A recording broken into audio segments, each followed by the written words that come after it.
Hello everyone, कैसे हैं आप सब। आई होप आप सब बढ़िया होंगे और एक बार फिर से स्वागत है आपका मेरे चैनल पे। दोस्तों, कहा जाता है कि ज़िंदगी बदलाव का ही नाम है और हमारी ज़िंदगी में भी एक बदलाव आने वाला है। ये घर जो आप वीडियोस में देखते हैं मेरी, ये अब चेंज होने वाला है।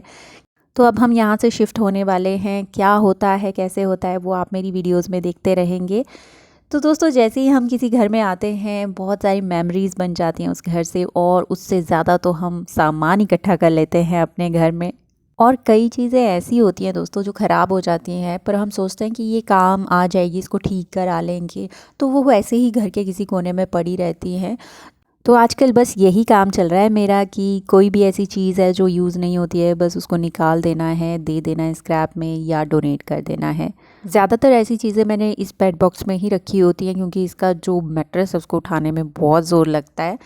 तो ये वाले जो बेड बॉक्स हैं थोड़े से ख़राब हो गए हैं, टूट गए हैं। इनके अंदर देखिए कितनी ज़्यादा डस्ट चली जाती है, और रेगुलर क्लीनिंग तो इनकी करनी ही पड़ती है। तो जैसे ही दोस्तों सीज़न चेंज होने लगता है, जैसे हीटर्स वगैरह बाहर निकले हैं उनको रखेंगे, तो उस चक्कर में सफाई भी हो जाती है।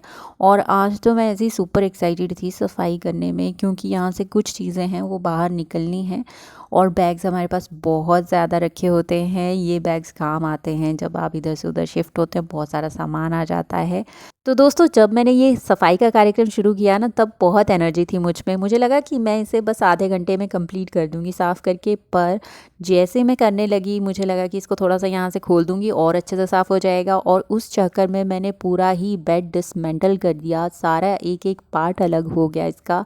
सफाई तो बहुत अच्छे से हो गई, पर इसको फिर से असेंबल करना थोड़ा टफ़ हो गया था। पहले मुझे लगा कि ये इजीली हो जाएगा, बट वही होता है, आप इतने एक्सपीरियंस्ड नहीं होते हैं। कोई चीज़ उल्टी लग जाती है, फिर से खोलते हैं सीधी लग जाती है। पर मैंने जैसे कैसे करके कर दिया, बट वो होता है एक पैनिक मोमेंट आ जाता है, क्योंकि वो हो भी नहीं रहा है और आपके पास बहुत सारे ऐसे काम पड़े हैं जो आपको कंप्लीट भी करने हैं। ऐसी सिचुएशन में मैं अपने आप को दिलासा देती रहती हूँ कि नहीं, सब ठीक है, हो जाएगा वंदना, हो जाएगा। और आज तो देखिए ये मैट्रेस भी मैंने धूप में बहुत अच्छे से सुखा दी। पर ये है कि थक जाते हैं ऐसा ऐसा काम करके, और आपके पास और भी बहुत सारी रिस्पॉन्सिबिलिटीज़ होती हैं। तो कई बार ऐसा होता है कि होम मेकर्स के लिए थकना मना होता है। अब आजकल बेटी के एग्ज़ाम चले हुए हैं, अब खाना बनाने के लिए अलग से टाइम लूँ, फिर बैठ के उसको पढ़ाऊँ, कई बार नहीं पॉसिबल हो पाता है, छोटी बेटी भी है। तो मैं कोशिश करती हूँ, जैसे अभी मैं खाना भी बना रही हूँ, इसको पढ़ा भी रही हूँ, कुछ चीज़ें मैं इस टाइम पे कवर कर सकती हूँ, और कुछ चीज़ों को कवर करने के लिए मुझे आराम से उसके साथ बैठना पड़ता है। तो इसी तरह ही हम होम मेकर्स अपने टाइम को, अपने काम को मैनेज कर सकते हैं दोस्तों। कई बार मुश्किल होता है, पर करना तो पड़ता ही है। एज़ अ होम मेकर दोस्तों, मैं सोचती हूँ कि मैंने सब चीज़ बहुत अच्छे से रखी हुई है, पर इतनी ज़्यादा चीज़ें आपको देखने को होती हैं। जैसे कितने ही गैजेट्स हमारे घर में होते हैं, छोटे से लेके बड़े, और सबके अपने अपने चार्जर्स, कनेक्टर्स। इसलिए दोस्तों ये बहुत ज़्यादा ज़रूरी हो जाता है कि ये सब कनेक्टर्स, वायर्स अच्छे से रखी जाएँ और लेबल करके रखी जाएँ, ताकि जब भी हमें इनकी ज़रूरत पड़े हमें आसानी से मिल जाए, हमारी ज़िंदगी में कोई फ्रस्ट्रेशन ना पैदा हो। तो देखिए दोस्तों, बहुत अलग अलग लेंथ के होते हैं, अलग अलग टाइप के कनेक्टर्स होते हैं, कुछ सेम भी आपको मिल जाएंगे। तो कई ऐसे कनेक्टर्स होते हैं जो आप रोज़ यूज़ करते हैं या बहुत फ्रिक्वेंटली यूज़ होते हैं। कई ऐसे होते हैं जो महीने में एक बार आपको यूज़ करने की ज़रूरत पड़ती है, और वैसे ही हम इन्हें स्टोर भी करेंगे। तो आप एक मास्किंग टेप ले सकते हैं, और ऐसे मैंने उनको स्टिक कर दिया है। अगर आपके पास मास्किंग टेप नहीं है तो आप पेपर भी यूज़ कर सकते हैं, ग्लू की हेल्प से उसको चिपका के। और इसको मैंने देखिए लिख दिया है इनके नाम कि ये किस चीज़ के लिए यूज़ होते हैं। कई आप देखेंगे कनेक्टर्स, उनके साथ इस तरह का बैंड आता है कि ये इस चीज़ के लिए हैं, पर उन पे उनका सिंबल वगैरह बना रहता है। तो कई बार हो सकता है आपको पता हो, औरों को ना पता हो, तो आप इस तरह का लेबल लगा सकते हैं। अब आती है इन वायर्स को टाई करने की बात, और इस तरह के कनेक्टर्स आपको कई बार अप्लाइंसेस के साथ भी मिल जाते हैं। अगर आप देखेंगे ना ढंग से और उनको अच्छे से रख देंगे तो आपके बहुत यूज़ आने वाले हैं। तो मैंने ये इस तरह के रखे हैं। अगर ऐसा नहीं है तो आप, जैसे ब्रेड में आता है इस तरह का वायर जैसी होती है ये, तो आप इसी को भी यूज़ कर सकते हैं। ये अच्छे से टाई कर देती है, पर ज़्यादा मोटी वायर्स को नहीं कर पाएगी। और इस तरह के बैंड्स भी आते हैं जिनको आप यूज़ कर सकते हैं। तो ये है कि जब भी अगर कोई चीज़ आपके घर में आती है, आप देखिए कि उसकी एक्सेसरीज़ में आपको क्या क्या मिल रहा है। अगर उसके लिए यूज़ नहीं हो रहा है तो हो सकता है किसी और यूज़ में आपके वो आ जाए। तो दोस्तों अब बात करते हैं ऐसे कनेक्टर्स की जो टाइम के साथ साथ ख़राब होने शुरू हो जाते हैं। देखिए जैसे उनकी वायर निकलना शुरू हो जाती है तो आपको देखना है कि जब थोड़ी सी निकल रही है तो उसी टाइम उसे सिक्योर कर लें मास्किंग टेप से।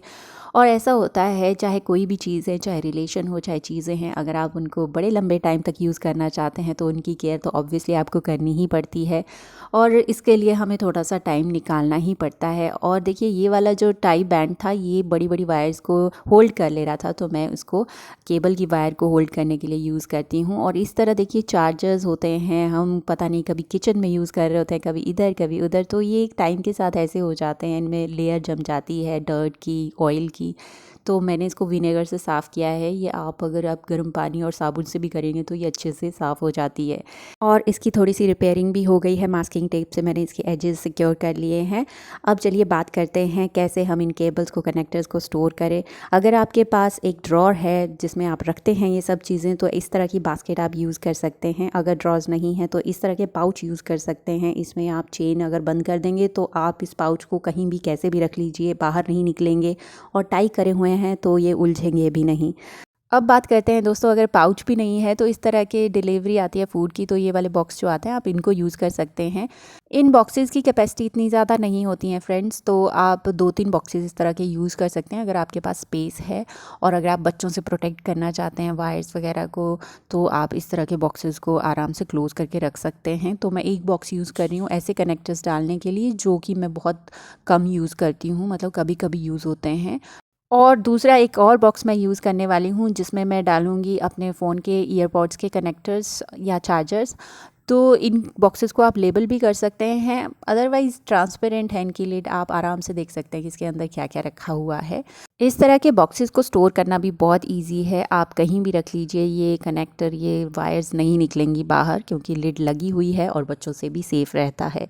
तो इस तरह दोस्तों छोटे मोटे जुगाड़ करके हम अपने घर को ऑर्गेनाइज़ रख सकते हैं। और ज़रूरी बात ये भी होती है कि आप टाइम टू टाइम अपने घर से क्लटर बाहर निकालते रहें।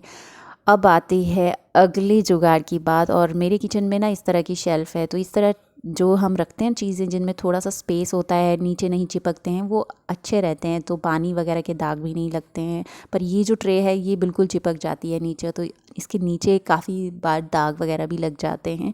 तो मैंने इसके लिए जुगाड़, देखिए मेरे पास ये बॉटल्स के ढक्कन पड़े हुए थे, तो मैं बस इनको नीचे स्टिक कर दूँगी और देखिए बन गया, ये थोड़ा सा हाइट इसको मिल गई है, तो अब ये ज़्यादा गंदी नहीं होगी नीचे से, और जो इसको मूव करना है वो भी बहुत ही ईजी हो गया है।